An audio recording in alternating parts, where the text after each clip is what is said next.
চাই, আমার কাছে কি চাইতে হচ্ছে একটা মুখ দাও আর একটা মুক্তি দাও। আসসালামু আলাইকুম ওয়া রাহমাতুল্লাহ। ইন্নাল হামদুলিল্লাহ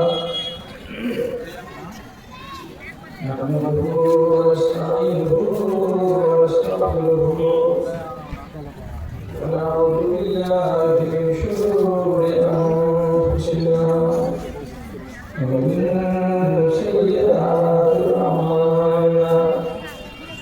Man yahdihillahu fala mudilla lahu wa man yudlil fala hadiya lahu. Wa ashhadu an la ilaha illallah wahdahu la sharika lahu wa ashhadu anna Muhammadan abduhu wa rasuluhu. Amma ba'd. أعوذ بالله من الشيطان الرجيم. بسم الله الرحمن الرحيم. يا صاحب السجن أعلم خبركم خير أم الله الواحد القهار. وقال تبارك وتعالى فإذا فرغت فانصب وإلى ربك فارغب.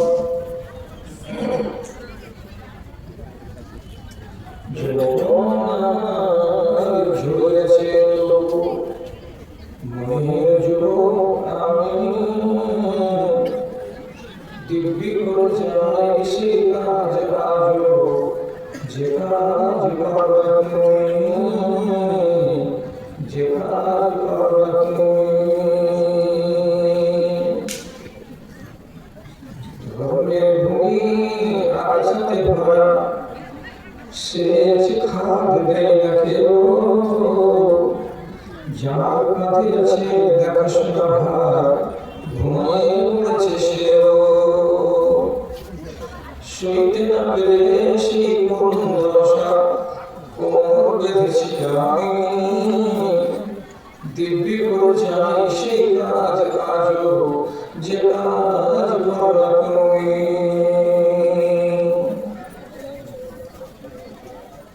বোঝাতেই হবে তোমাকে নামে জাতির কোনো দশা, জানাতেই হবে আঘরে ঘরে তাতে হবে অনিশা। তুমিও এবার মন করো ভাই, তুমিও এবার মন করো ভাই, যে ফোন করেছি আমি দিব্যি করে যাই সেই কাজ আজও যে কাজ করো তুমি, যে কাজ করো তুমি।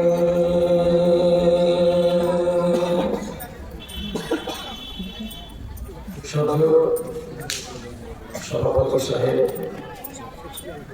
মঞ্চে উপবিষ্ট অন্যান্য শিক্ষিত ভুল ব্যক্তিগণ,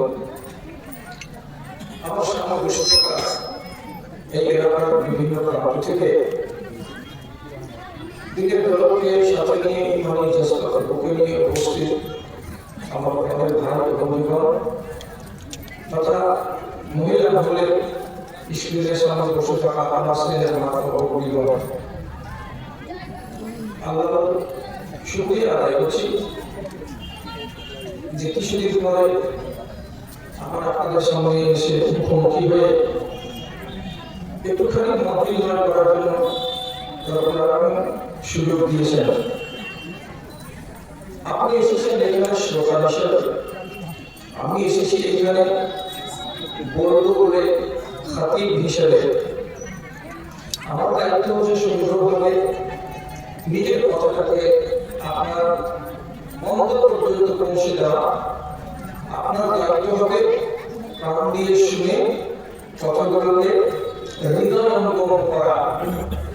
মজলিসে বসার পরে আদবের যদি খেয়াল করার কাজ, তাহলে এটা খেয়াল এক ধরনের কথাকে ঠিক করে শুনতে পারবেন না, তখন তার তো যত্ন করা হওয়া সম্ভব হবে না। এই জন্য কোরআন মাজিদে একটা কথা সাবধান বাণী হিসাবে আমাদেরকে বলেছেন, ওয়াল্লাযীনা ইস্তামিউনা আল-কাওলা ফায়াত্তাবিউনা আহসানাহু উলাইকা হাদাহুমুল্লাহ। যে সমস্ত মানুষেরা কোনো জায়গায় বসে কোনো হলগায় কোনো জালসাগাহে কোনো মসজিদে সমবেত হয়ে কিছু দিনের কথা শুনে সেই কথার মধ্যে থেকে যদি 10টা কথা তার পছন্দ লেগে যায়, সেটিকে সে গ্রহণ করে, তাহলে এই মানুষটা হচ্ছে আল্লাহর নজরে হিদায়াত প্রাপ্ত লোক। এবং এই মানুষটাই হচ্ছে আল্লাহ তাআলার দৃষ্টিতে জ্ঞানী এবং বুদ্ধিমান। সূরা জুমার আয়াত নম্বর 13। তাহলে শোনার কথাটা কিভাবে আছে? যে শোনাটা কান দিয়ে ঢুকবে, অন্তর পর্যন্ত পৌঁছবে, তাহলে এর জন্য শর্ত হলো মনোনিবেশ করা। কি বলছি? আমার দিকে খেয়াল করুন। আমি বলছি আল্লাহ রাব্বুল আলামিন আপনার জীবনে বহু ক্ষেত্রে বহু সুযোগ দান করে থাকেন। সেই সুযোগকে আপনাকে কাজে লাগাতে হবে।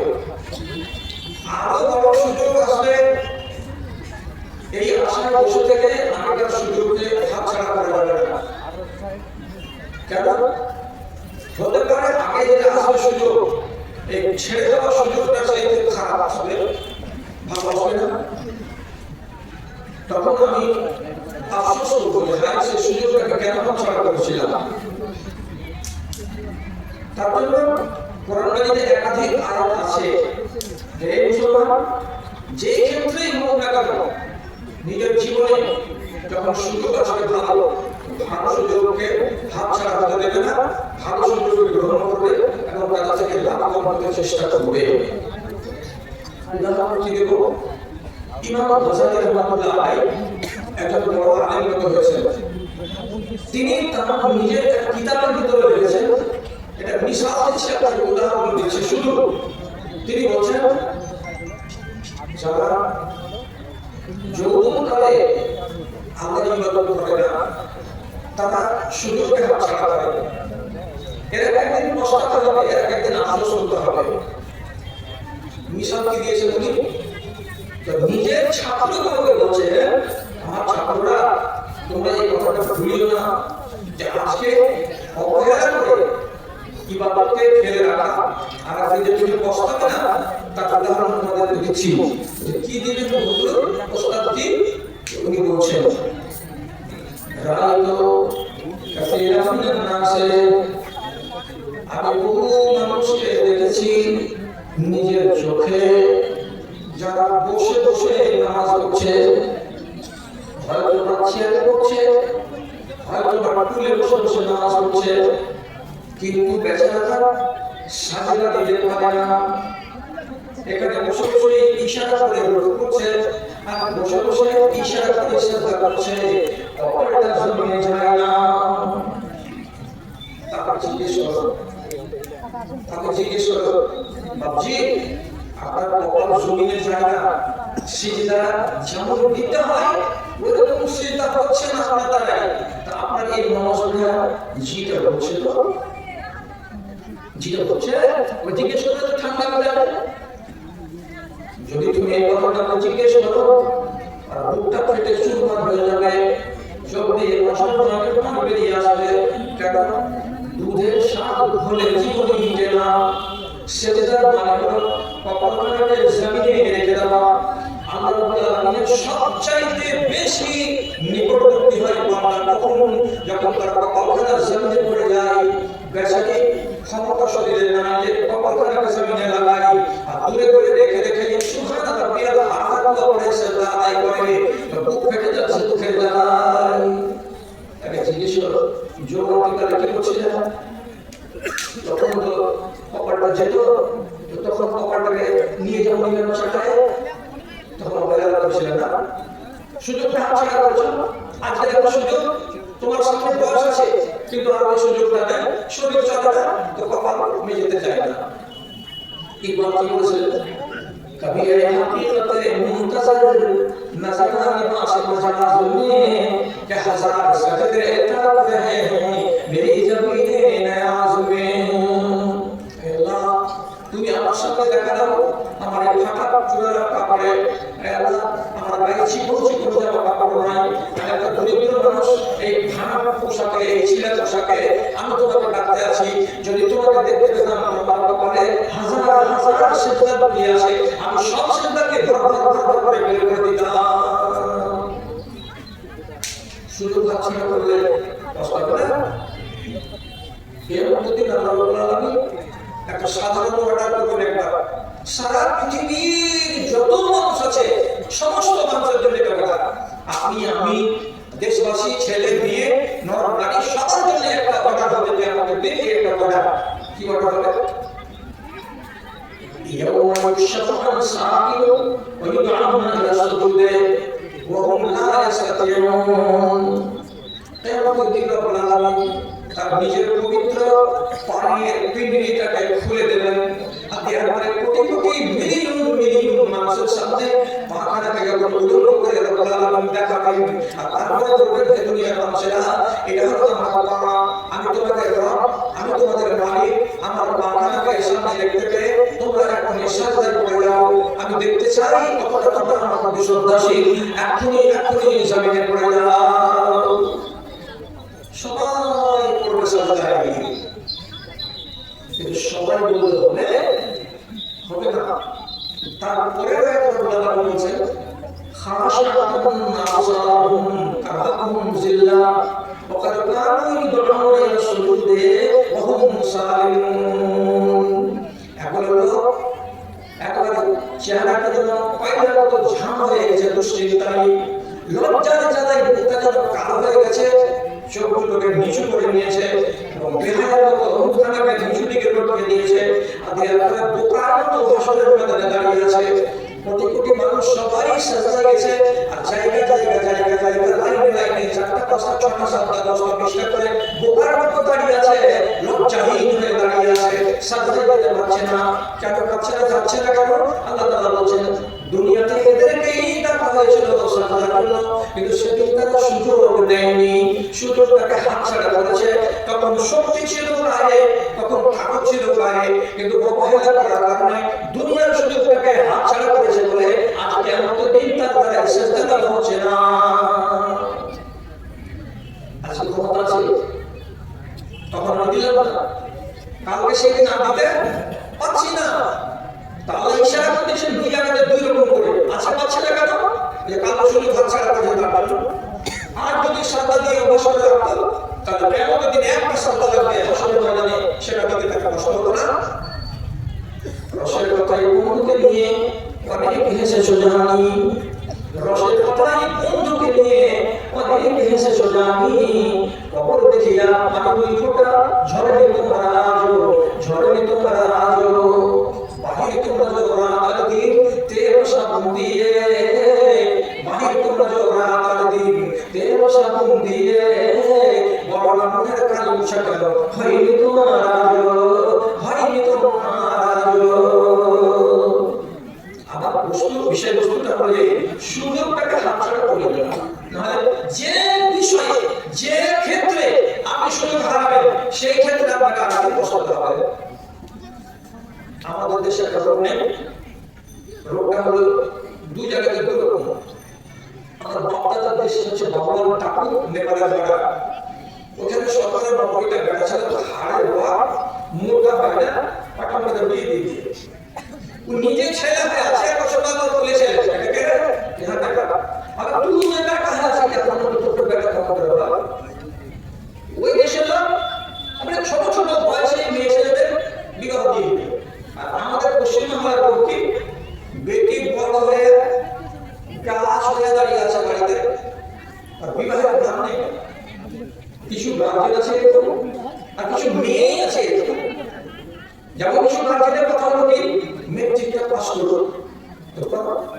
মেট্রিক পাস করলো কমসে কম 17 বছরে আর এখনকার জন্মাতে কয়েক বছরের বেশি ছিল আগেকার যুগে 16, 17, 18, 19 বছর হয়ে গেলেও মেয়ে ছেলেদের সব ভাগিনি ফেলেছে, আর এখন 9 বছর বয়স হয়নি, আপনি দেখবেন যে তারা সাবালিকের গায়ে বসে আছে, তাদের গায়ে সাবালিক হওয়ার লক্ষণ। এটা হচ্ছে যুগের তাড়না।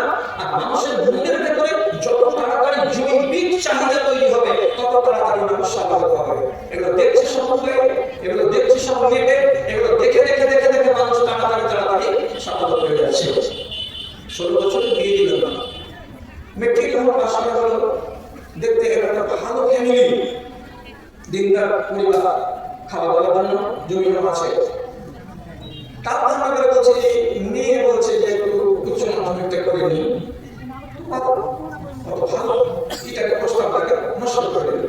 তারপরে যখন উচ্চ মাধ্যমিক হলো, তখন মেয়েটা পাড়ার জায়গা থেকে প্রশ্ন করে, তো বলছে আমার সবাই বলছে কোন রকম যদি মেয়েটাকে একটু রোগে রাখতে পারিস 3 বছর না, তাহলে গ্রাজুয়েটটা হয়ে যাবে, তো মেয়েটার একটা ভবিষ্যৎ উজ্জ্বল হবে।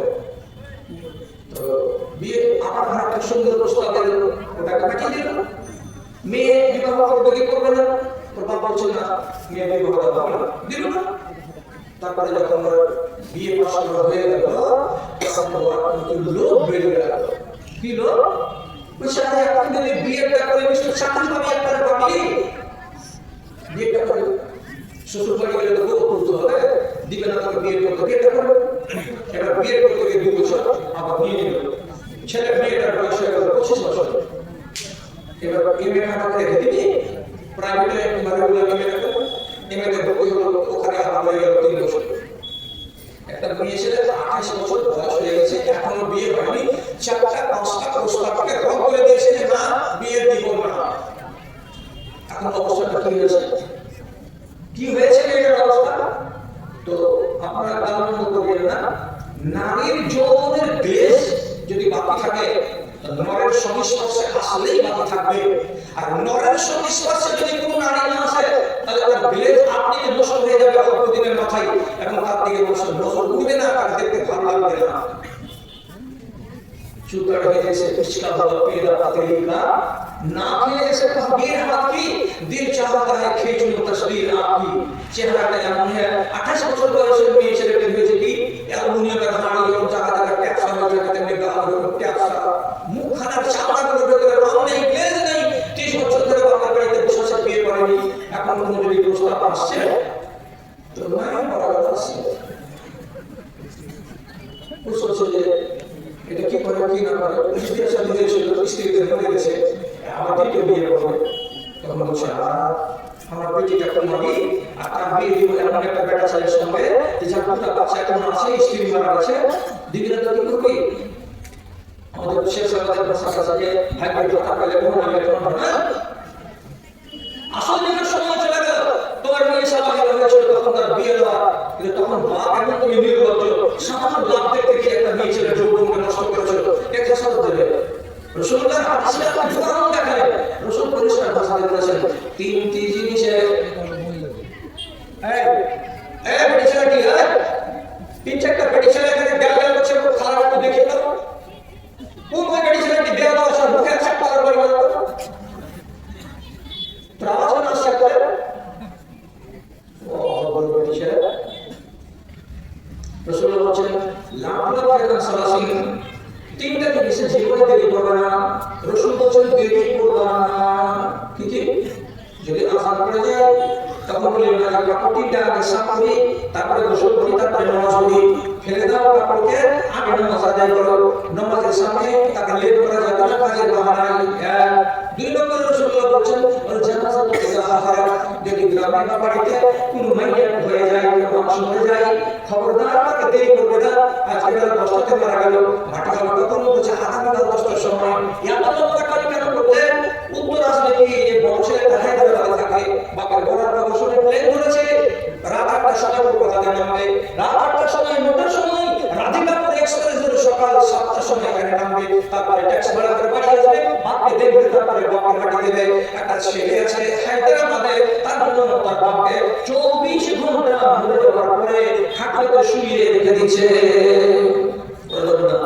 কেন তিরমিজি 7 করে হাদিস থেকে নিয়ে এসেছেন, যদি নেককার হয়, যদি নেককার মানুষ হয় তাহলে তাড়াতাড়ি টাকা দেন, আর জায়গায় সেটা টাকা কবর জান্নাতের ঘর, জান্নাতে যেতে আটকে রেখেছো কিসের জন্য? তুমি এটা তুমি হলে নরকম।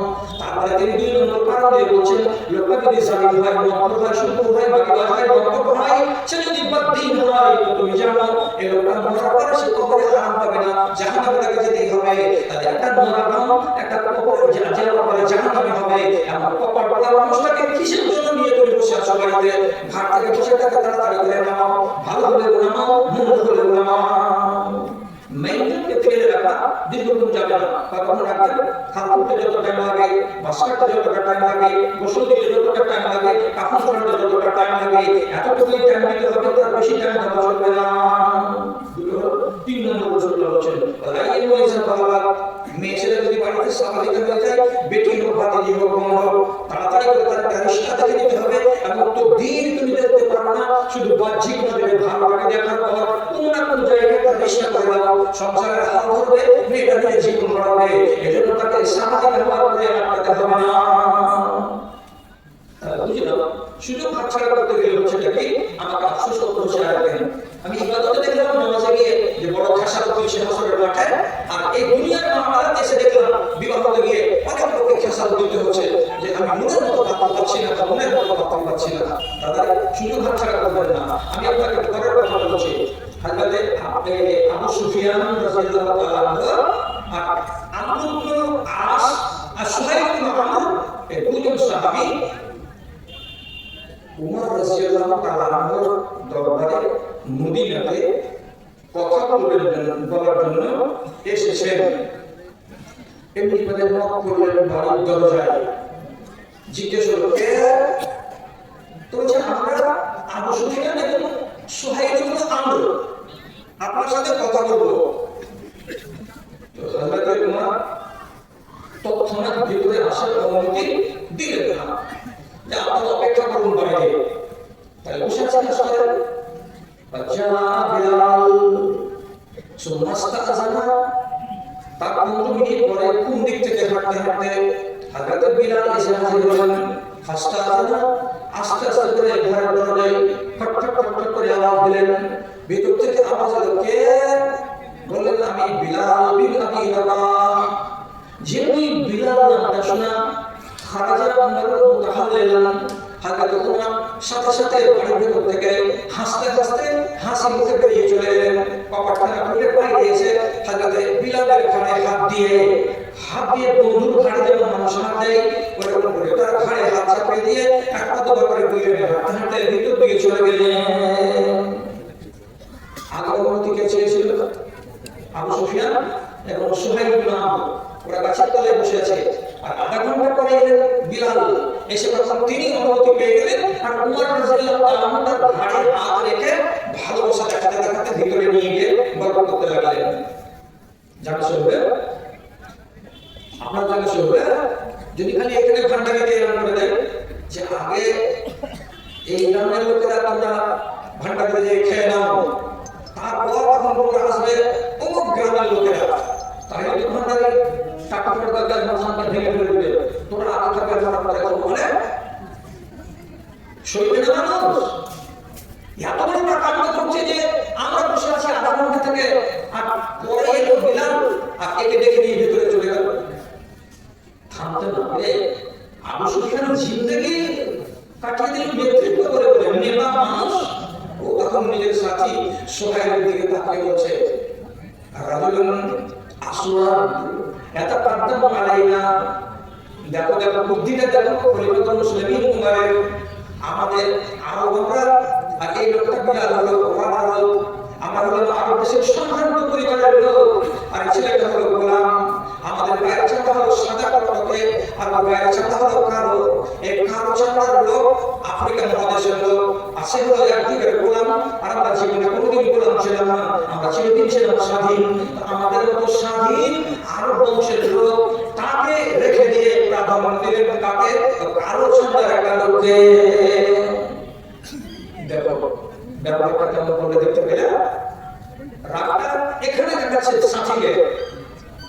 সুহাইব ইবনে আমর বড় চালাক মানুষ এবং জাহিলিয়াতের যুগে ছিল বক্তা, কঠিন ভাষণ দিতে পারে এবং পলিটিশিয়ান, অত্যন্ত জ্ঞান রাখত।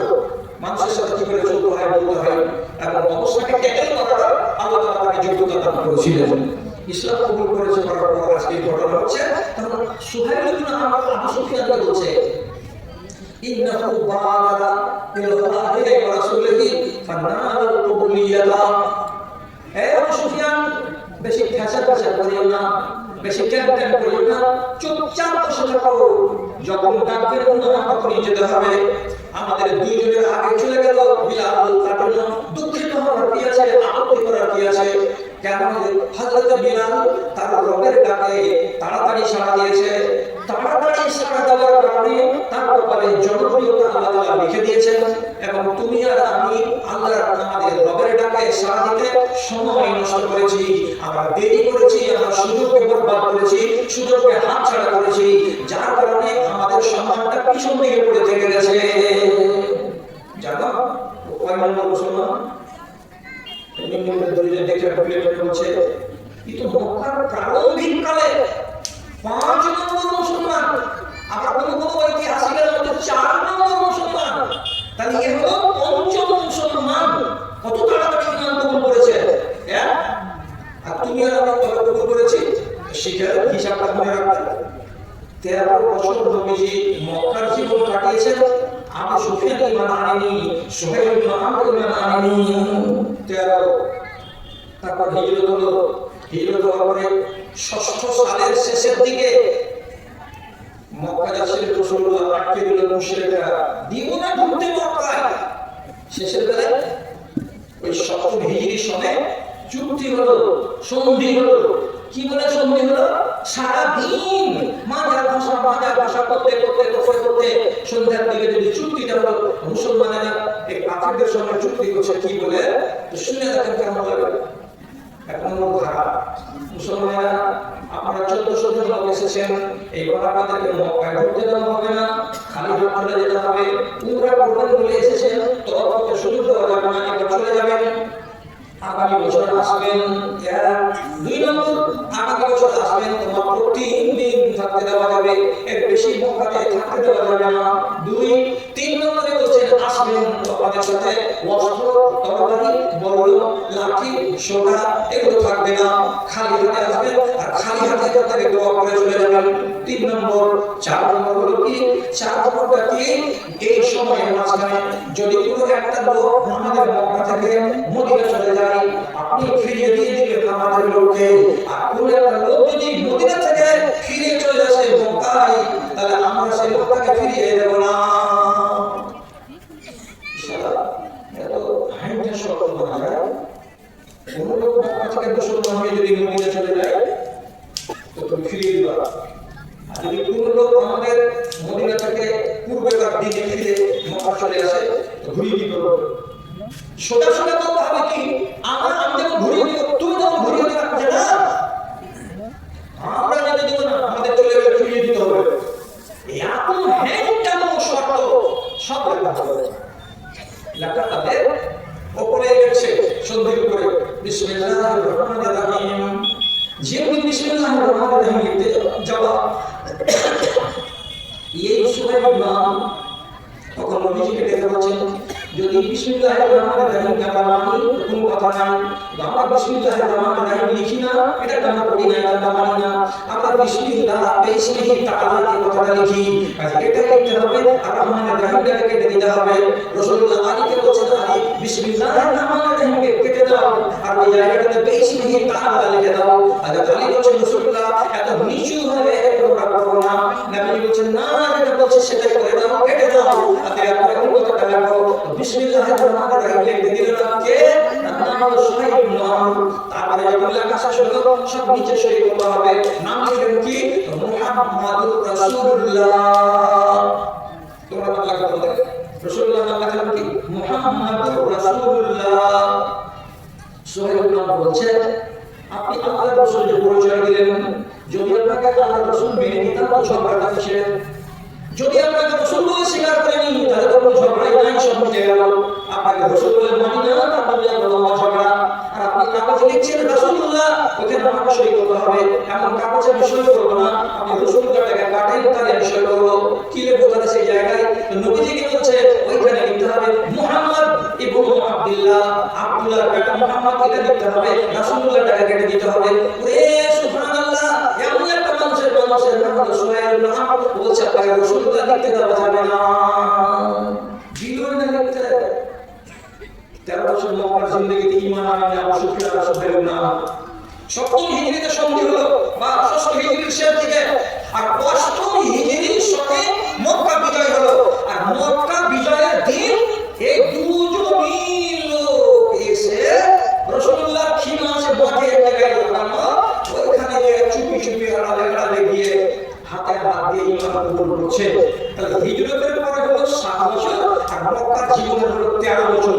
13 বছর কত হলো? 20 বছর। 20 বছর ধরে এই দুই আল্লাহর বান্দা ঈমান আনেনি, সুযোগকে হাতছাড়া করে বসে থেকেছে। আর হযরত বিলাল রাদিয়াল্লাহু তাআলা রাসূলুল্লাহ যদি নিজেকে নবী বলে গ্রহণ করলেন, তারপর তিনি ঈমান কবুল করে পঞ্চম মুসলমান ব্যক্তি হলেন। তাহলে সুযোগকে গ্রহণ করার দিক দিয়ে আগে বলছে বিলাল, আর সুযোগকে নষ্ট করার মূলে কে? আবু সুফিয়ান এবং সুহাইল ইবনে আমর।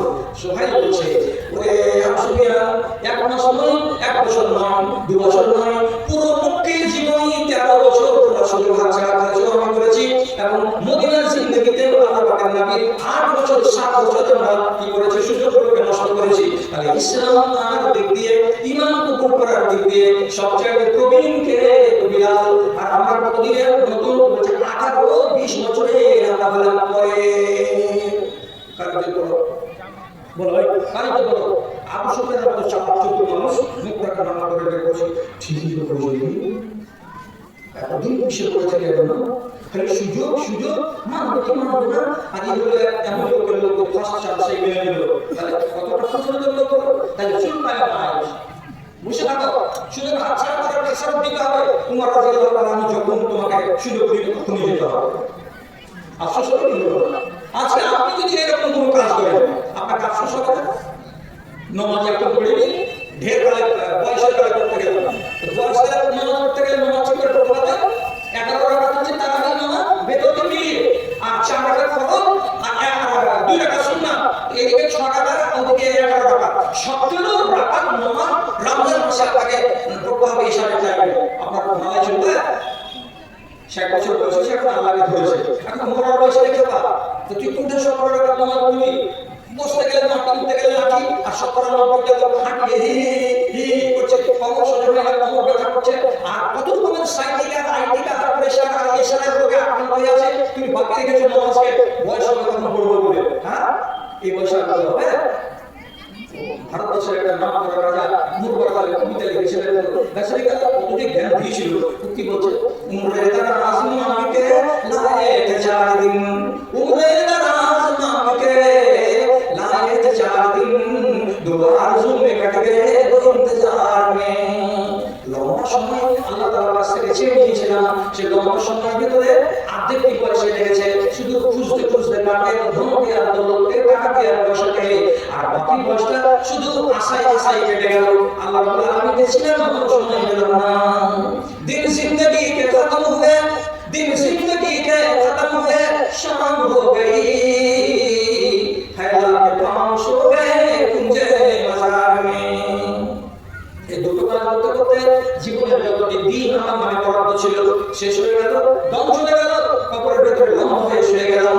আল্লাহকে না ডেকে না চিনে যদি পড়ে যাই, কবরে যাই, তাহলে দুর্গতিতে কি হবে আমাদের মুখ থেকে শুনে রেখেছে।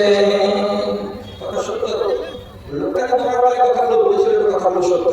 তাহলে সুযোগ হাতছাড়া করবেন না। একটা হাদিস বলছি, আপনারা বেশিক্ষণ থাকবেন না, আর থাকার কথা বলবেন। কেন আমাদের দেশে জালসাগুলো এখনকার দিনে রাত 9টার আগে একটা লোক আসবে না, আর রাত 12টার আগে একটা লোক থাকবে না। এই কথাটা আমরা বুঝি ভালো করে। আর আমি এসেছি আপনার সামনে সময় 11টার সময় কথা আরম্ভ করেছি, তখন সব 1 ঘন্টা যদি আপনি আমাকে টাইম দেন, তাহলে 12টা দেন, তো 12টা পর্যন্ত উপবাস করিয়ে না, তারপর কিছু কথা বলছি না, আপনাকে সোজা বলবো যে আপনার একটা বাড়ি একটা ভালো হাদিস শোনার চেষ্টা করেন। হাদিসটা দিকে একটু শেয়ার করুন। নবী বলেছেন ইন্না সাহাব শিমারে লা ইয়ালফাউ তাআলা 6 সাআতিন আনিল আব্দুল মুফতি। একটা মানুষ যদি পারে একটা মানুষ যদি গুনাহ করে ছোট বড় মাথায় যাই করুক পাপ হয়ে গেল পাপাটা যখন করতে পারছিলাম এটা খাতা আছে দানি আর বাবা 10 টাকা করে এই জন্যই রেখেছেন সাউন্ড রেকর্ড হবে আপনার উঠা বসা চলাফেরা এগুলো ভিডিও রেকর্ড হবে আপনার আমল রেকর্ড হবে একটা জিনিসকে লুকানো যাবে না আপনার সময় হলো রমজানের সময় কোথায় হলো আমরা বাগানে ঠিক আছে এর সংসার আল্লাহ ফেরেশতাকে রেকর্ড করে দিলে নবীজি বলছেন না রেকর্ড করবে না এই বান্দার পাপটাকে আল্লাহ ফেরেশতা নিয়ে রেখেছেন হাতে নেওয়ার পরে বলছেন আমি 6 ঘন্টা তোমার অপেক্ষা করবো রে বান্দা 6 ঘন্টা অপেক্ষা করলে কি দেখবে আরে আমি তো তার তোমার সময় যা করার কথা দিয়েছি তো তুমি লিখবে না কেন বলছে 6 ঘন্টা লিখবো না কেন লিখবে না রব্বুল আলামিন নবী বলছেন ফাইন্না দিমা ওয়াস্তাগফিরা এই 6 ঘন্টার মধ্যে ওই বান্দা কিংবা বান্দি যদি নিজে নিজে লজ্জিত হয় নিজে নিজে যদি শর্মিন্দা হয় এবং নিজে নিজে যদি অনুশোচনা করে আরে দুনিয়ার মানুষের চোখে ফাঁকি দিয়ে রাত্রি 9টার সময় আমার বাগানে আমি অমুক নামের সঙ্গে সাথী সম্পর্ক কায়েম করে আমি বিশাল গুনাহ করলাম এর নাম হলো ব্যভিচার এর নাম হলো জিনা কি করলাম এবার আফসোস হচ্ছে কতক্ষণ সময় 6 ঘন্টা ফেরেশতা বলেন এই 6 ঘন্টার মধ্যে যদি তুমি আফসোস করো তো আফসোস করার সাথে সাথে তোমাকে কি করতে হবে ইস্তেগফার করতে হবে ইস্তেগফার মানে কি সবথেকে ছোট পাপ আল্লাহর কাছে মাফ চাওয়ার জন্য আস্তাগফিরুল্লাহ যদি তুমি বারবার আল্লাহকে বলো আস্তাগফিরুল্লাহ কিন্তু এই চাইতে বড়টা যদি বলো আস্তাগফিরুল্লাহিল আলিয়্যিল আযীম যদি এই চাইতে বড়টা বলো আস্তাগফিরুল্লাহাল্লাযী লা ইলাহা ইল্লা হুয়াল হাইয়ুল কাইয়্যুম ওয়া আতুবু ইলাইহি কোনো একটা ইস্তেগফার যদি তুমি দুবার তিনবার করো আর নিজে নিজে লজ্জিত হও তো নবীজি বলেন আল্লাহ ফেরেশতা ওই পাপটাকে খাতা থেকে টেনে ফেলে দেবেন জমিনে আর একবারে করবে পাপে তোকে রেকর্ড করা হবে না কেন বান্দা আল্লাহ করেছে ইস্তেগফার করেছে লজ্জিত হয়েছে অনুশোচনা প্রকাশ করেছে অতএব তুই রেকর্ডে আসবি না তোকে রেকর্ড থেকে বাহির করে দিলাম আর যদি 6 ঘন্টা কেটে যায় 6 ঘন্টার সময় আপনি বলতে কি আর হয়ে পড়ে গেলেন অনুশোচনা করলেন না তওবা করলেন না ইস্তেগফার করলেন না তখন আল্লাহ ফেরেশতা বলেন কাটা কাটা বাহিরাতান সাথে সাথে ওই গুনাহটাকে একটা গুনাহ করে লিপিবদ্ধ করে নেন এই কথা কি বলেন শুরু হবে কি পাপ করলেন না আমি তো বলবেটাকে আমি পাপটা যদি না হতে পারি তো কেন শুধু হাত ছাড়া করব তাই আল্লাহ তাআলা নবী দিলেন 5 ঘন্টা 6 ঘন্টা আর 6 ঘন্টার মধ্যে আমি তওবা করে আমি নিজেকে আপডেট করে নিতে পারবো না নিশ্চয়ই পারবো কিন্তু জাহিল ইনসান মূর্খ মানুষ পাপ করার আগে কিন্তু মার্জনা করার ব্যাপারে অত্যন্ত স্লো গতিতে চলে এবং পক্ষপাত গতিতে চলে ভাবনা ভাবনাকে আমাকে মাফ করতে হবে যদি টাটকা সুযোগটা নিতে একটু সহজেই মাফ আর যদি সুযোগকে হাতছাড়া করেন তাহলে কত বড় বিপদ হলো যে কাবিরা গুনাহকে মাফ করতে গেলে অত সহজে মাফ হবে না আপনাকে পাপ মুখ বেরোতে হবে আপনাকে ঠেলা করতে হবে আপনাকে নকরিকা ঠিক করতে হবে তাহলে ওই গুনাহটা মাফ হবে অথচ গুনাহটা মাফ হওয়ার সুযোগ ছিল 6 ঘন্টার ভিতরে এখানে আস্তাগফিরুল্লাহ করে দিতে গেলে এখন সাকাতের গুনাহটা মাফ করাটা তো মদ খাওয়া সুদ খাওয়া মেয়ে ছেলের সাথে গলত ধান্দা করা যত রকমের বড় গুনাহ আছে এটাকে যদি মার্জনা করা হয় গুনাহ মাফ হবে হবে কিন্তু টাটকা করতে গেলে এই লাভ আর বাসি করতে গেলে এই ক্ষতি আপনি এখন যদি বলেন 2022 সালে জানুয়ারি মাসে কলেজে পড়তে পড়তে অমুকের সাথে এই কাজ করেছিলাম আল্লাহ মাফ করে দিও অত সহজে বেটা আল্লাহ মাফ করে দিও তাই না বলা হয়েছে এখন তোমাকে যদি এটা গুনাহ মাফ করাতে হয় তো লোকে বেশি করতে হবে কি করবে বলে বলে করতে হবে বেশি বারবার তওবা করতে হবে বেশি একবার করে হবে না 10 বার করতে হবে তওবা আসলে শুধু হাঁটতে হাঁটতে নয় তওবা সালাতুল হাজা দরকারের নামাজ নিয়ত করে পড়তে হবে 2 রাকাত এবং মসজিদে যেতে হবে কখন নামাজে সারা দুনিয়ার লোক শুয়ে থাকবে তখন নির্জন রাতে মসজিদে ওযু করে যেতে হবে যার দিন জানুয়ারি মাস এমন কোন করে হাঁটতে পারো সেই অপেক্ষা করে মসজিদের ভিতরে গিয়ে প্রথম লাইনে সারিতে গিয়ে দাঁড়াতে হবে বাতিটাকে নিভিয়ে দিতে হবে আর দিয়ে ওখানে 2 রাকাত নামাজ আদায় করার পর বসে বসে আল্লাহ রাব্বুল আলামিনের সামনে দোয়া করে কাঁদতে কাঁদতে বলতে হবে বাতিকা 22 বছর বয়সে এই পাপটা করেছিলাম এই রব্বে কারীম তুমি আমাকে maaf করে দাও রাসূলুল্লাহ বলেন তোমরা কাঁদো কাঁদো ফাইলাম তাকু ফাতাবাকু চোখে যদি পানি না আসে তো ভান করে কাঁদো ভান করে কাঁদো ভান করে কাঁদা মানে কি কান্না হয় না করে আওয়াজ করো আর এরকম করে যদি আওয়াজ করো 5 মিনিট যাবে না ভাই তখন অরিজিনাল কান্না তোমার ভেতরে চলে আসবে জানতে তুমি পারবে না চোখের কোণা দিয়ে পানি ঝরে আসবে আর চোখের কোণা দিয়ে যদি পানি ঝরে আসে তাহলে জানতে হবে তোমার গুনাহ মাফ হচ্ছে শীতকালে নিদ কামাই করে রাত 2টার সময় জাগা ঠান্ডা পানি দিয়ে ওযু করা নির্জল মসজিদে বাউল নিভিয়ে দিয়ে দাঁড়া তারপরে দুই রাকাত নামাজ পড়া তারপরে আল্লাহর কাছে আকুলি বিকুলি করে কান্না করে প্রার্থনা করা সাধ্যের বাইরে কোনো ঝামেলা দিও না আপনাদের বিপদে পড়ে কবু ফেলিও না দয়া করে সব গুনাহ মাফ করে দিও দয়া করে সব গুনাহ মাফ করে দিও রহম করিও রহম করিও তোমার দয়ায় যেন পাপে যাই সকলের দাতা তুমি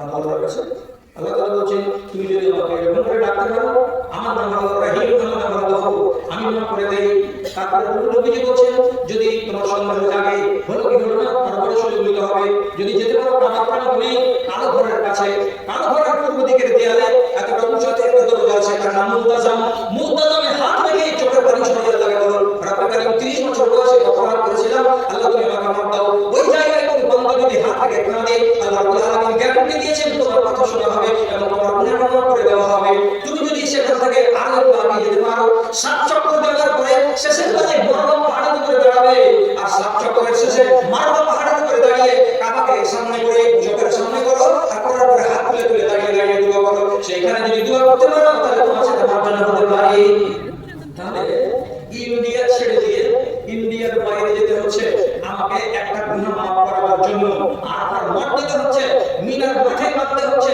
আবার দেয়ালের চক্কর দিতে হচ্ছে আর মুনতাজামে হাত রেখে কাঁদতে হচ্ছে মারওয়া পাহাড়ের উপরে গিয়ে কাবাদের সামনে করে দোয়া করতে হচ্ছে তাহলে আশা করা যাচ্ছে যে আমার গুনাহ মাফ হচ্ছে আপনি সুযোগ ছাড়বেন হাত ছাড়া করবেন তো আপনি ফাঁকা বলবেন না তো কে বলবে ছটা ঘন্টা রেখে কি করছিলেন ওই ছটা মুখে কুম্ভ দিয়ে পান ভরে দিয়ে কিছু করে চাকা চাকা বড় করে দিল পাচ্ছে মানুষের মুখ দিয়ে একটা দিনে আস্তাগফিরুল্লাহ বলে হয় না আর রাসূলুল্লাহ বলেছেন আমার গুনাহ কথা কিছুই নেই রে বাবা অথচ সারাটা দিনের ভিতরে আমি 100 বার করে আস্তাগফিরুল্লাহ বলি এখন বলুন করে সুবহানাল্লাহ রাসূলুল্লাহ আস্তাগফিরুল্লাহ বলেছেন কথা 100 বার আমার তো আমাদের বলে না হবে শুধু থেকে হাত ছাড়া করতে গেলে আরেকদিন প্রশ্ন হবে ছোট যুবক ছেলে মেয়ে আছে শুধু আল্লাহর বিরোধিতা করতে পারছে যত মেয়ে ছেলে আছে যুবতী ধর্মের ব্যাপারে সব বেজার ধর্ম কাঁদছে এদের কাছে কাঁদছে একটা বেটি ছেলেকে দেখবেন এত শয়তানি বুদ্ধি করছে অথচ তার গায়ে গেছে মুখ আছে মুখটা বাজারে ছেলের হাত ধরে দিয়ে হাঁটছে আরে নির্লজ্জ তো গায়ে মুখ হাঁটছে বোকা গায়ে যদি কোরআন মারে করা তো তোমাকে কে করে সেই ধর্মের বেটি আচ্ছা আপনি নিজে বলুন একটা যুবক ছেলেকে টেনে আনা এই যুগের একই টাইমে দেখতে পাবেন যে 3টা 4টা 5টা 6টা কুলাম বাড়িতে ডুবে যাচ্ছে ছেলেটা কেমন ফুল প্যান্ট দেখবেন বড় নিচে পর্যন্ত একদম পাকা জাহান্নামের আলো ফুল প্যান্ট 3 দিন থেকে পরে আছে পেশাব করে পানি নেই না মুখ লেগে আছে ওর ফুল প্যান্টে একদম পাকা নালায় কাজ পেশাব নিয়ে বেড়াচ্ছে অথচ সেই হাদিসের ভিতরে আছে যে বাড়িতে পিয়ালাতে মুখ থাকবে সেই বাড়িতে রহমতের ফেরেশতা ঢুকবে না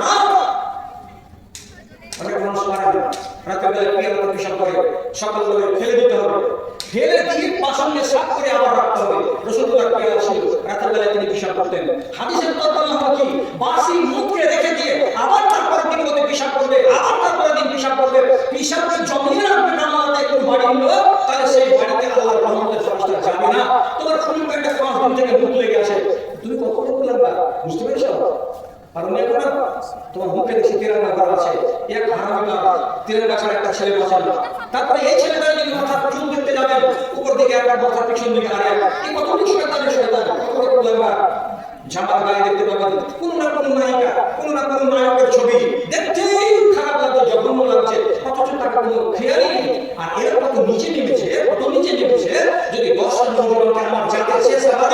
আপনি দেখতে চান যে এরা কত নোংরা। কোন একটা এক্সপ্রেস ট্রেনের জেনারেল ডিব্বাতে 4 ঘন্টা সফর করে লোকের সাথে দিল্লি থেকে বাড়ি আসে, বোম্বাই থেকে বাড়ি আসে, গুজরাট থেকে বাড়ি আসে, নামবে শামসুদ্দিন কিংবা মোহাম্মদে, বেশিরভাগ শামসুদ্দিন মোহাম্মদের নাম নিয়ে এসে সেবা দিয়ে যান।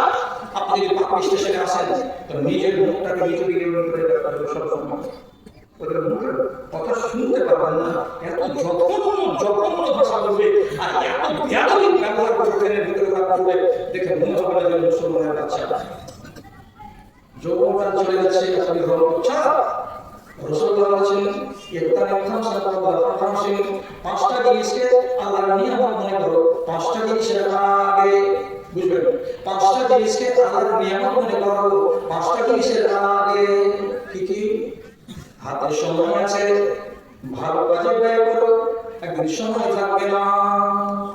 ঠিকই কথা, একদিন সময় থাকবে না। আজকে তুমি জোয়ান আছো, পাহাড় ভেঙে দিতে পারবে। জোয়ানিটাকে আল্লাহর নিয়ামত মনে করো, বৃদ্ধকাল আসার আগে। এখন তোমার হাতে টাকা পয়সা আছে, কিছু করার থাকে তো করে নাও, হাত থেকে টাকা পয়সা পালিয়ে যাওয়ার আগে। এখন তুমি বেঁচে আছো, কিছু করার থাকে তো করে নাও, দমটা বেরিয়ে যাওয়ার আগে। কত মিষ্টি কথা রাসূলুল্লাহ বলেছেন। চারিজন চারি রত্ন, চারিজন চারি রত্ন পারে না চিনিতে, কিন্তু চারিজন পারে দ্বিধা নাই তাতে, দ্বিধা নাই তাতে। যুবক যুবতীগণ চিনি না যৌবন, যুবক যুবতীগণ চিনি না যৌবন, বৃদ্ধ বৃদ্ধা চিনি আছে যৌবন কি ধন। সুখী পদার্থ সুখী পারে না চিনিতে, সুখী পদার্থ সুখী পারে না চিনিতে। দুঃখীকে জিজ্ঞাসা করো, তিনি পারবেন বলিতে। আর আমাদের থাকে সে চিনে না আরাম, আর আমাদের থাকে সে চিনে না আরাম। অবশ্য চিনেছে রবি কি রত্ন আরাম। আমার মা 90 বছরের মানুষ, আমার বাবার থেকে বেশি বয়স পেয়েছে আমার মা, এখনো বেঁচে। জমিবেলা বাড়ি যাবো তো আমার ওয়াজে 1 নম্বর শ্রোতা হচ্ছে আমার মা, মহিলা শ্রোতা। সব টিপে টিপে শুনবে। আজকে যেটা শুনলো তারপরের দিন আর একটা শুনবে, কি করবো কাজ হলে শুধু শুনবো। এমন করবো আমি তোমাকে 93 বছর বয়সের মানুষকে আল্লাহ তাআলা এত এক্সেস আমল করার জন্য কষ্ট দেয়নি। যেটুকু সাধ্যে হবে সেটুকু করবে। ভুলে গেছি বলে ফরজ যদি ছাড়া পড়ে ভাববে, আর ফরজ যদি ছাড়া না পড়ে ভাবি ভাববে না। আমি গেলে হাতে চেহারা বলে আমার থেকে বেশি বয়স হয়েছে, আমার থেকে বেশি বয়স হয়েছে, যে দেখতে দেখতে কাল কেটে গেল। হ্যাঁ, তো আমি চিনতে পারি না যে আমার বয়স কত।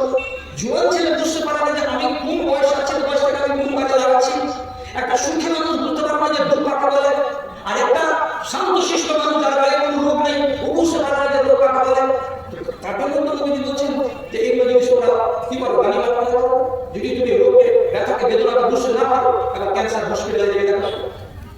হ্যাঁ, আমার খ্রিস্টানকে নিয়ে গেল ক্যান্সার হসপিটাল টাটা মুম্বাই, এই বলো এখান থেকে মসজিদ পর্যন্ত হবে এত বড় লম্বা হসপিটালের বেড 4 সারি।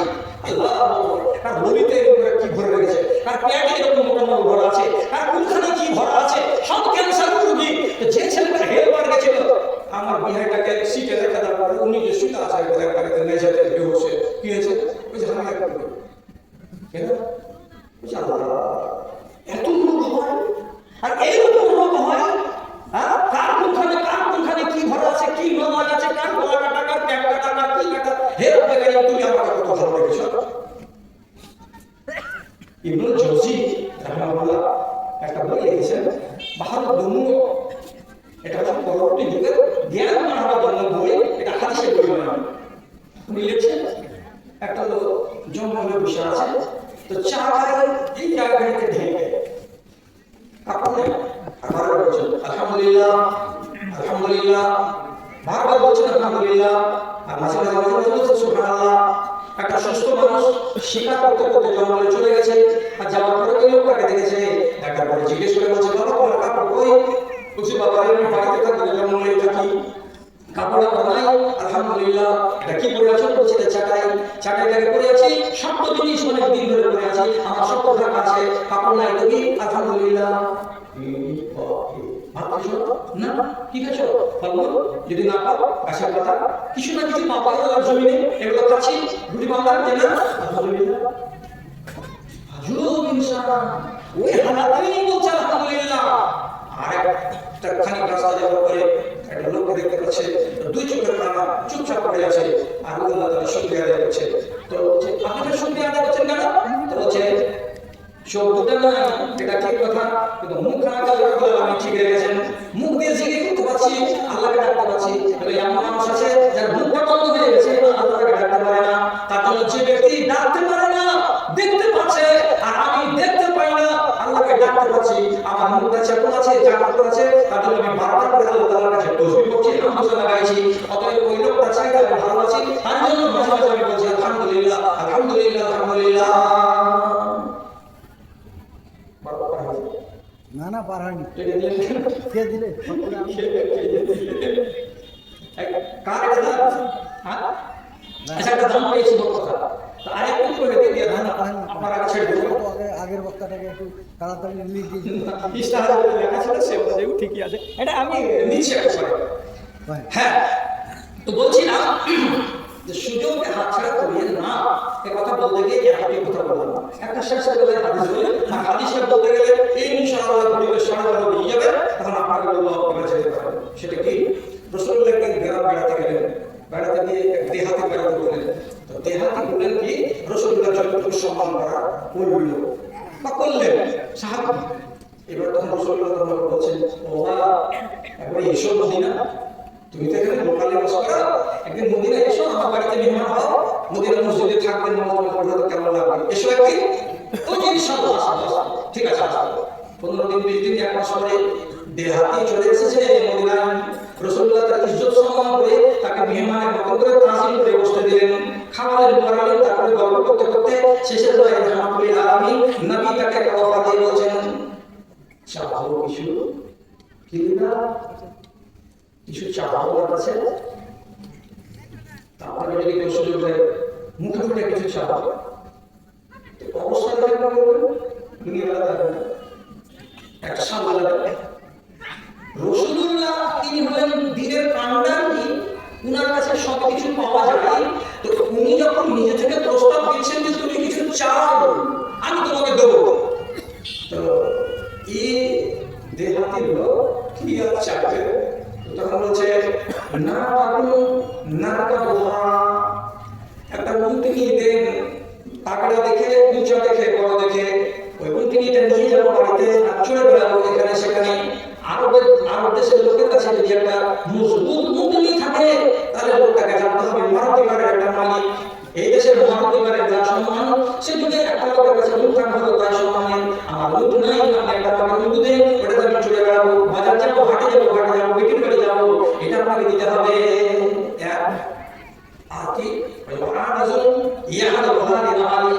আরেকটা বড় দেখে বকরি গলা দেখেন যেটা আমাদের মহালয়ের ভাষা কথা বলি দাঁড় বকরি বলি যে বকরিটা বড় এবং তার সামনে দুধ লেগে আছে এমন একটা ছাগল যদি দেন সকালে একবার দুধ খানিকটা দুধ হবে বিকালে একবার দুধ খানিকটা দুধ হবে এমন একটা বড় দেখে আমাকে ছাগল দিয়ে দেন তাহলে এটা তো আমাকে একটা পরিবার খাবে আপনি তো শুনে বেড়াবো আমি করি মানুষ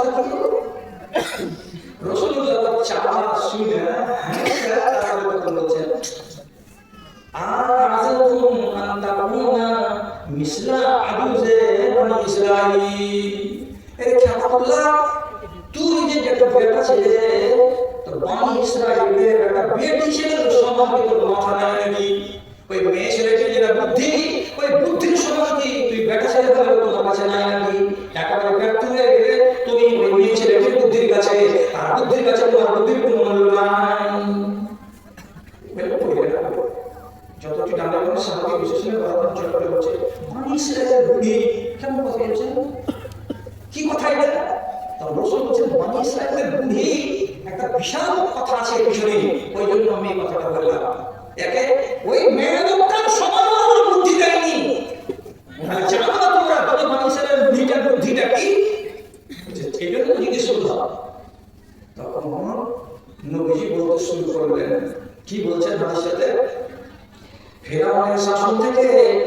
বনী ইসরাঈলদেরকে মুক্ত করে নিয়ে যাওয়ার জন্য নবী মুসা এক ঝাঁক বনী ইসরাঈলকে নিয়ে মিশর ছেড়ে চলে যাচ্ছিলেন।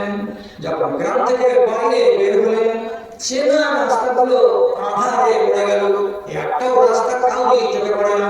নবী মুসা নিজে বলছেন, এই যে এখানে এদিকে এদিকে চায় দোকানের পড়া দিয়ে যে আমরা কি করবো, গ্রাম বাড়ি যাবো, রাস্তাটা দেখতে পাওয়া যায় না। মসজিদের পিছন দিক দিয়ে এই মানব মাদ্রাসা পড়া দিয়ে উত্তর দিকে যে যাওয়ার রাস্তাটা আছে, যদি চুপ করে তাকাচ্ছি অন্ধকার হয়ে গেছে, রাস্তাটা দেখতে পাওয়া যাচ্ছে না। যেদিকে এই রাস্তাটা নাই ওদিকে অন্ধকার, রাস্তা কিন্তু আমাদের সামনে স্পষ্ট নয়। মুসলমান দর্শন করছে, রাস্তা দেখতে পেয়েছ, বুঝি না? আরে তোমরা বলো না, রাস্তা আমাদের সবই দেখতে পাচ্ছি, কিন্তু রাস্তা দেখতে পাই না। কেন হলো? ওই মানুষের 10-12 জন যারা বয়স্ক বুজুর্গ, ওরা কথা বলছে নিশ্চয়ই কারণ আছে। কি কারণ আছে বলবো? তো বলছে এই মাটিতে, মিশরের মাটিতে দাফন করা আছে নবী ইউসুফ আলাইহিস সালামকে। তিনি আমাদের বাপ দাদাকে বলেছিলেন, ও মিশরের লোকেরা, বনী ইসরাঈলেরা, তোমরা দেশটাকে ছেড়ে হাঁপিয়ে যাবে না, যদি যেতেই হয় তোমাকে একা ফেলে দিয়ে যাবে না। বুঝে যাচ্ছে? তোমরা কবরের লাশ, যে তোমরা যদি যাও আমাকে একা রেখে যাবে না, আমাকে নিয়ে যেতে হবে। সে কথা বলেছিলেন, হ্যাঁ চলো নবী ইউসুফকে মিশরে গেল, ওকে রাখা নাই এই মিশরের মাটিতে। ওই কবরটা কোথায় আছে? সবটি লোক বলছে যে এর কবর কোথায় আছে আমাদের জানা নাই, কিন্তু ইল্লা আজুজুন, তবে একটা বুড়ি এখানে আছে। বুড়িটা বাড়ি থেকে এই বাড়ির দক্ষিণ মাথায় বোঝা গেছে, তবে যে বুড়িটার বাড়ি আছে ওই মায়ের লোকটা কিন্তু জানি নবী ইউসুফের কবর কোনখানে আছে। তখন নবী মুসা আলাইহিস সালাম বলছেন, তোমরা কেউ যাও আর যাওয়ার পরে তাড়াতাড়ি ওই মেয়ে ছেলেটিকে আমার সামনে থেকে আনো। যাওয়ার পরে খুশি বুড়ি আর চামড়া জড়ো জড়ো শরীর, গাল মুখ, কতদিন থেকে বেঁচে আছে মরনি, তাকে থুর করে হাঁটতে কাটাতে গেছে। নবী মুসা আগে বসল। নবী মুসা বলছেন, খালা এখানে কোনখানে নবী ইউসুফের কবর আছে, কবরটা একটু দেখে দিতে হবে। বুড়ি বলছে, কে তুমি? বলছে, আমি নবী মুসা। বলছে, তুমি নবী? বলছে, হ্যাঁ আমি নবী মুসা। লোকটি বলছে, আমি তো তাকে জানা যে লোক নবী। সব কেউ বলছে, জি হ্যাঁ এটা নবী মুসা, আল্লাহর একটা নবী ইনি। তখন নবী বলছে, কবর কোনখানে আছে আমি তো জানি, তো আমার বলতে হবে, হ্যাঁ তুমি বলো, দরকার আছে আমাদের। তখন বুড়ি বলছে, লা আদুল্লুকুম ইল্লা তাহমুন, আমার একটা কথা যদি নবী মুসা তুমি শুনো, তাহলে তোমার একটা কথা আমি শুনবো, আর আমার কথাটা যদি না শুনো তোমার কথা আমি শুনবো না। নবী মুসা বলছে, খারাপ কথা আছে বলো, তোমার কথাটা আমি শুনবো। তখন ব্রিটিশরা বলছে, ইন্নাকা তুসাআদুনি ফিল জান্নাতি, কিয়ামতের দিন মনে করে হাসরের ময়দানে যখন ফায়সালা হয়ে যাবে, তখন তুমি একটা নবী মানুষ, তুমি তো জান্নাতে যাবেই যাবে। আর আমি আল্লাহকে ডেকে ডেকে ডেকে ডেকে এত বছর বয়সে হয়েছি, আমার আশা করার পর আমি জান্নাত পাবো, কিন্তু আমার শর্ত হলো এটাই, তুমি তোমার পাশে জান্নাতে তোমার সাথী হবে, নিবে না। যদি তোমার পাশে তোমার সাথী জান্নাত আমাকে নাও তাহলে বলবো, আর যদি না নাও তো বলবো না। নবীর সাথে জান্নাতে থাকতে কম বুড়ি বুড়ি লোক। তখন মুসা বলছে, আরে আল্লাহ, এরকম বুড়ি বুড়ি মানুষ, মুখ হাত শুকিয়ে শুরু হয়ে আছে, আর এই আলোচনা মানুষ, এই ব্রিটিশরাকে নিয়ে আমি জান্নাতে থাকবো, তা আমাকে হাওয়ারি, আমাকে কাছের বন্ধু, আমার সাথী, আমার সাহাবী, তারা আমার কোথায় রাখবো? এটা কথা মানা যাবে না। বুড়িকে তো বলছে, এটা কথা মানতে পারবে না খালা, তুমি জান্নাতে যাবে, তোমরা জান্নাতে যাবে, তুমি আমার সাথে আমার জান্নাতে থাকতে পারবে না, এটা আমি সব মানতে পারলাম না। তখন বুড়ি 2-3টা লোক বলছে, ওরে বাবা, যেমন করে আমার হাত ধরে ধরে হাঁটাতে হাঁটাতে এখানে আনলি, অনেক করে ধরে আমার ঘাট বসে দে, আমার কথা না শুনলে আমি কথা শুনবো না। যখন বলছে আমার ধরুন, তখন নবী মুসা বলছে, আল্লাহ বিপদে পড়ুন, আবার আমাকে রেখে আল্লাহ তাআলা সাথে সাথে ওহী করে বলছেন নবী মুসাকে, হে নবী মুসা, তুমি ওই মেয়েটার কথা যদি না শোনো, তাহলে নবী ইউসুফের খবরকে খুঁজে বের করতে পারবে না, আর নবী ইউসুফের খবরকে যদি বের করতে না পারো,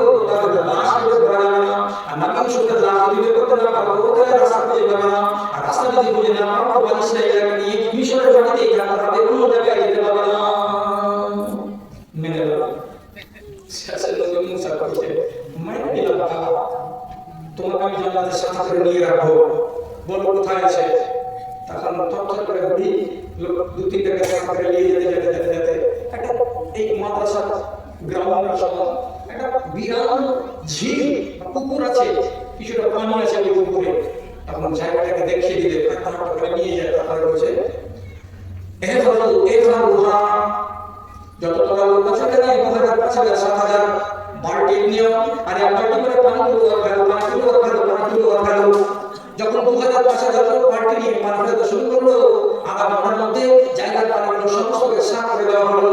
আর যখন এই পানিটা পরিষ্কার হয়ে গেল, তখন একটা কাদা মাখা জায়গাতে বিশাল করে বলছে এই জায়গাটাকে আস্তে আস্তে করে আলো আলো করে তোমরা বদল দিয়ে ফেলো, এই জায়গাটাতেই লাস্টে পাওয়া যাবে। ওরা ঠিক সেরকমই ওই কাদা পিছনের মাঝখানে আস্তে আস্তে করে করতে করতে শেষ পর্যন্ত নবী ইউসুফের লাশটাকে পেয়ে গেলেন। আর নবী ইউসুফের লাশটাকে উঠিয়ে নিয়ে তারপরে খাড়ি করে নিয়ে বাইরে যখন আসছে ফায়জান ইনজালাতিত তারিক, যতটা নেয়ার দামে আগে আপিসের রাস্তা করেছিল সব দিনের আলোর মতো পরিষ্কার হয়ে গেছে, আর ওই আলোর রাস্তাগুলো বন্ধ করে না। চললেন সবাই নবী ইউসুফের লাশকে নিয়ে অন্য জায়গায় তাকে দাফন করা হবে বলে। এখন পিছনের ঘটনা হলো এইটুকু। তো নবীজি গোড়াতে কেন বললেন এই কথা? বললেন এই কথা কিসের জন্য বলেছিলেন? রে দেহাতি চাপা, তোকে গ্রাম থেকে ডেকেছি, আমার বাড়ি মেহমান হয়েছিস, খানা পানি খানি, তারপরে আমি জিজ্ঞেস করলাম যা চাইবার আছে চাও। তুমি যদি আমাকে বলতে রাসূলুল্লাহ আমার জন্য দোয়া করে দেন, আল্লাহ যেন আমাকে জান্নাতি বানায়, আমি এক্ষুনি তোর জন্য দোয়া করে দিতাম, তুই জান্নাতি হয়ে যাবি। তুই যদি আমাকে বলতি আল্লাহ নবী আপনি আমার জন্য দোয়া করে দেন, আল্লাহ তাআলা যেন আমার এই জিন্দেগিটাকে কামিয়াব বানান আর আখিরাতের জিন্দেগি যেন আমার কামিয়াব হয়, আমি ওটাই দোয়া করে দিতাম। কিন্তু তুই এমন খেপা খেপা বুঝে তোর ওদিকে চোখ গেল না, নিজের জান্নাতটাকেও চাইতে পারলি না। চাইলি আল্লাহর কাছে কি চাইলি? হচ্ছে একটা মুক্তি দাও আর একটা মুক্তি দাও। দেখলি বুড়িকে জান্নাত আদায় করে নিলেন মুসার কাছ থেকে, তুই নিতে পারলি না আল্লাহ তাআলার কাছ থেকে। সুযোগটাকে খেপা হাত ছাড়া করে দিল। আর এই মহিলা হয় সুযোগটাকে একদম হাড়ে অক্ষর করে আদায় করে নিল। তাহলে সুযোগের যে একটা দাম আছে এই কথাটা সাব্যস্ত হলো। নাহলে এত বড় হাদিস কেন আপনাকে শুনে এলাম? গোটা 11 থেকে 12 লাইনের মতো হাদিসটা আছে। তো দাদা কতদিন কথা শোনা হলো?